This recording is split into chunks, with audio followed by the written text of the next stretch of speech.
അസ്സലാമു അലൈക്കും വറഹ്മത്തുള്ളാഹി വബറകാതുഹു. പ്രിയപ്പെട്ടവരെ, ഇടക്കൊക്കെ നമ്മുടെ നാട്ടിൽ ഇസ്ലാമിക് ബാങ്ക്, അതുപോലെ തന്നെ conventional bank, insurance, stock exchange, അതിൻ്റെ കൂട്ടത്തിൽ തന്നെ ഹലാലായ ബിസിനസ്സുകൾ, സംവിധാനങ്ങൾ ഇവയിൽ ഏതൊക്കെയാണ്? ഈ ക്രിപ്റ്റോ കറൻസി എക്സ്ചേഞ്ച്, അതുപോലെ തന്നെ ഫോറക്സ് ട്രേഡിംഗ് പോലെയുള്ള കാര്യങ്ങൾ, ഇവയുടെയൊക്കെ മതപരമായ സാധ്യതകളും അത് ഹലാലാണോ എന്നിങ്ങനെയുള്ള വിഷയങ്ങളൊക്കെ ചർച്ചയാകാറുണ്ട്. അപ്പോഴൊക്കെ രണ്ട് വിഭാഗം ആളുകളെ നമുക്ക് കാണാൻ പറ്റും. ഒരു വിഭാഗം പണ്ഡിതന്മാർ എല്ലാം സൂക്ഷ്മതയുടെ ഭാഗമായിട്ട് തന്നെയാണെങ്കിൽ പോലും എല്ലാം ഹറാമാണ് എന്ന രൂപത്തിൽ അവർ ഫത്വ കൊടുക്കുകയും അല്ലെങ്കിൽ ആ തരത്തിലുള്ള മതവിധി കൊടുക്കുകയോ ഒക്കെ ചെയ്യുന്നത് നമുക്ക് കാണാം. അതുപോലെ തന്നെ മറ്റൊരു വിഭാഗം ആളുകൾ വളരെ ലളിതമായി എല്ലാം ഹലാലാക്കുന്നതായിട്ടും കാണാം. എന്നാൽ അതുപോലെ തന്നെ വളരെ വിശദമായി കാര്യങ്ങൾ പഠിച്ച് അവലോകനം ചെയ്ത് അതിൽ നിന്ന് കൃത്യമായ മാനദണ്ഡങ്ങൾക്ക് അടിസ്ഥാനമായി ഹലാലായ രൂപങ്ങൾ അല്ലെങ്കിൽ അവയിൽ ഇന്നതൊക്കെ ഹലാലാണ് എന്നതൊക്കെ ഹറാമാണ് എന്ന് വ്യക്തമായി പഠിപ്പിക്കുന്നതായിട്ട് നമുക്ക് കാണാൻ പറ്റും. അപ്പോൾ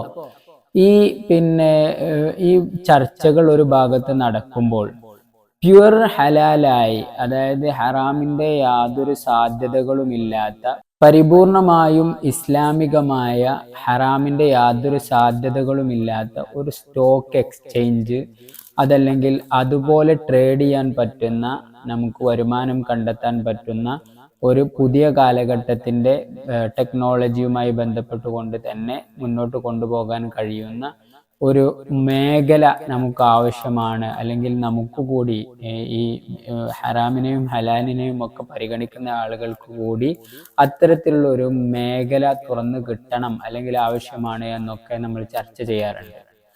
അതിന് ടാറ്റ എത്തിക്കൽ ഫണ്ട്, അതുപോലെ തന്നെയുള്ള സ്റ്റോക്ക് എക്സ്ചേഞ്ചുകൾ, ഇസ്ലാമികമായി യാതൊരു കുഴപ്പവുമില്ലാത്ത സ്റ്റോക്ക് എക്സ്ചേഞ്ചുകൾ എന്ന പേരിൽ ശരിയാ കോംപ്ലിയൻസസോട് കൂടെ തന്നെ ഇറങ്ങുന്നുമുണ്ട്. അവയിൽ തന്നെ അഭിപ്രായ വ്യത്യാസങ്ങൾ തീർച്ചയായും ഹലാലാണോ ഹറാമാണോ അല്ലെങ്കിൽ ഹറാമ് കൂടിക്കലർന്നവയാണോ എന്നൊക്കെ തരത്തിലുള്ള ചർച്ചകളും നിലനിൽക്കുന്നുണ്ട്. അപ്പോൾ ഈ തരത്തിൽ പൂർണ്ണമായും ഹലാലാണ് എന്ന് ഉറപ്പിക്കാൻ പറ്റുന്ന രൂപത്തിലുള്ള ഒരു സ്റ്റോക്ക് എക്സ്ചേഞ്ച് അല്ലെങ്കിൽ അതിനൊരു ബദൽ സംവിധാനം എങ്ങനെ ഉണ്ടാക്കാൻ കഴിയും, അല്ലെങ്കിൽ അത് സാധ്യമാണോ എന്ന ഒരു ഇമാജിനേഷൻ പ്രോജക്റ്റിനെ കുറിച്ച് ചർച്ച ചെയ്യാൻ വേണ്ടിയിട്ടാണ് യഥാർത്ഥത്തിൽ ഇന്നത്തെ ഈ വീഡിയോ. ശരിക്ക് നമുക്കറിയാം, അത്തരത്തിലുള്ള ഒരു സ്റ്റോക്ക് എക്സ്ചേഞ്ച് ഒരു തരത്തിലുള്ള അനുവദനീയമല്ലാത്ത അല്ലെങ്കിൽ എത്തിക്കൽ അല്ലാത്ത ഒന്നും തന്നെ കലരാത്ത ഒരു പ്യുവർ സ്റ്റോക്ക് എക്സ്ചേഞ്ച് എങ്ങനെ ഉണ്ടാക്കാൻ കഴിയും എന്ന വിഷയത്തെക്കുറിച്ച് ചർച്ച ചെയ്യുമ്പോൾ നമുക്ക് ഒരുപാട് കാര്യങ്ങൾ പരിഗണിക്കേണ്ടതുണ്ട്. അതിനൊരുപാട് ഡൈവേഴ്സിഫിക്കേഷൻ, ആ ചർച്ച ഒരുപാട് മേഖലകളിലേക്ക് വ്യാപിക്കുമെന്ന് നമുക്ക് കാണാം.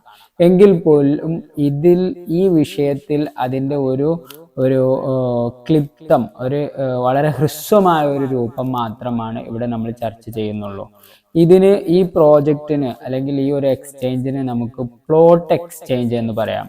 നമുക്ക് മറ്റു ബിസിനസ്സുകളെ പോലെ അല്ല, ഇതിനെ സംബന്ധിച്ചിടത്തോളം ഇത് ഒരു അസറ്റിലേക്ക് ഇതിനെ ചുരുക്കേണ്ടതുണ്ട് നമുക്ക് കാണാൻ പറ്റും. കാരണം എന്തെന്ന് ചോദിച്ചാൽ, ഇസ്ലാം ശരിക്ക് ഹറാമാക്കുന്നത് ഗറർ, അതായത് വഞ്ചന വരുന്ന മാർഗങ്ങളെയാണ് ശരിക്ക് ഇതിൽ തടസ്സപ്പെടുത്തുന്നത്. ഇസ്ലാമിന്റെ ബേസിക് എക്കണോമിക്സിന്റെ ഒരു ബേസിക് എന്ന് പറയുന്നത് ഹറാം ആവാനുള്ളതിന്റെ മാനദണ്ഡങ്ങൾ എന്ന് പറയുന്നത് ഏറ്റവും പ്രധാനമായ അതിൻ്റെ ഒരു മാനദണ്ഡം ഗറർ, ചതി, വഞ്ചന തടസ്സപ്പെടുത്തുക എന്നതാണ്. വഞ്ചനക്കുള്ള സാധ്യത ഇല്ലാതാക്കുക എന്നതാണ് നമുക്ക് കാണാം.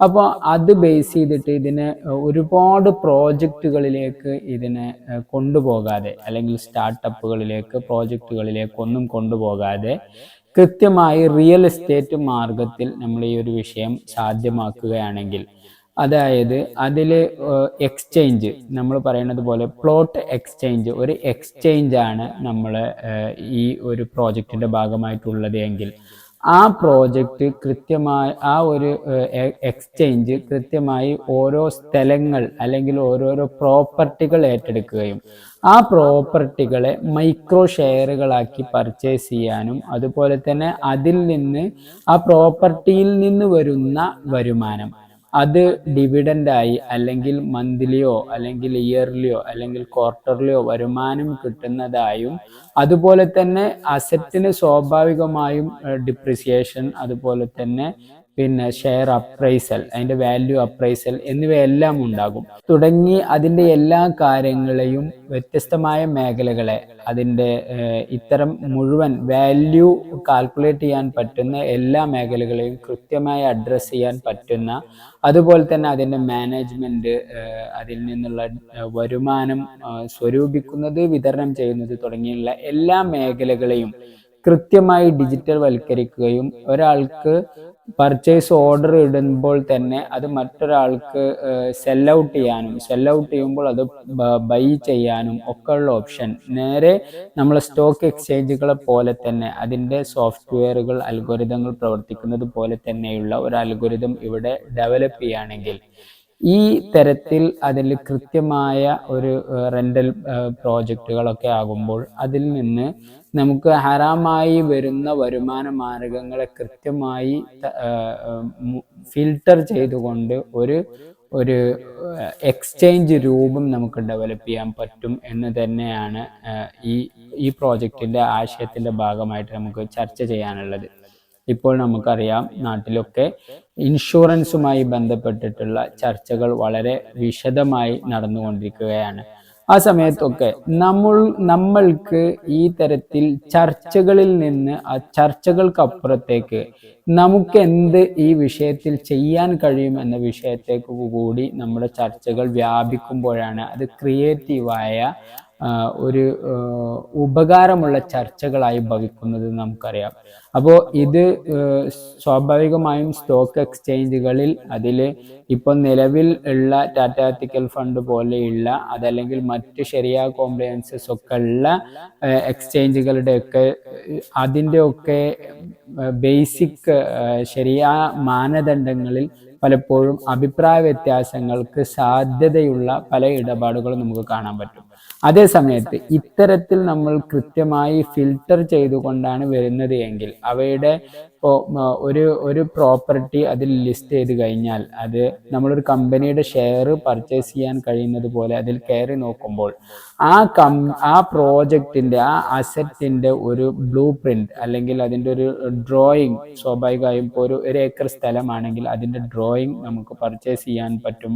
നമ്മൾ കയറി നോക്കുമ്പോൾ അതിൽ ഇന്നാലിന്ന പ്ലോട്ടാണ് ഒരു സ്ക്വയർ ഫീറ്റ് ആയിട്ട് നമുക്ക് അതിനെ പിന്നെ വാങ്ങാൻ പറ്റുന്ന മൾട്ടിപ്പിൾ സ്ക്വയർ ഫീറ്റുകൾ നമുക്ക് വാങ്ങാൻ പറ്റുന്ന എന്നാൽ അതിൽ കൃത്യമായി എത്ര സ്ക്വയർ ഫീറ്റ് ആയിട്ടാണെങ്കിൽ പിന്നെ അതിനെ സ്ക്വയർ ഫീറ്റ് ആയിട്ട് പർച്ചേസ് ചെയ്യാൻ പറ്റുന്ന രൂപത്തിൽ അത് ഏത് സ്ക്വയർ ഫീറ്റ് ആണ് നമ്മൾ വാങ്ങിയിട്ടുള്ളത് എന്നത് നിജപ്പെടുത്താൻ പറ്റുന്ന രൂപത്തിൽ അതുപോലെ തന്നെ അതിൽ ആ അസറ്റിന്റെ ആധാരം അതുപോലെ തന്നെ അടി ആധാരം തുടങ്ങിയ എല്ലാ കാര്യങ്ങളും അക്കൗണ്ട് ഉള്ള ആളുകൾക്ക് എക്സ്ചേഞ്ചിൽ അക്കൗണ്ട് ഉള്ള ആളുകൾക്ക് അത് പർച്ചേസ് ചെയ്യുന്ന സമയത്ത് മോണിറ്റർ ചെയ്യാനും വെരിഫൈ ചെയ്യാനും ഒക്കെയുള്ള സൗകര്യത്തോടു കൂടെ ഡെവലപ്പ് ചെയ്യുകയാണെങ്കിൽ സ്വാഭാവികമായിട്ടും അത് വലിയൊരു സംരംഭമായി അല്ലെങ്കിൽ അത്തരത്തിൽ ഫിൽട്ടർ ചെയ്യപ്പെട്ട കൃത്യമായി നമ്മളുടെ ഈ ട്രേഡിങ്ങിന് സാധ്യമാക്കുന്ന ഒരു വരുമാന മാർഗമായി അല്ലെങ്കിൽ ഒരു പ്രോജക്റ്റായി നമുക്ക് കാണാൻ കഴിയും.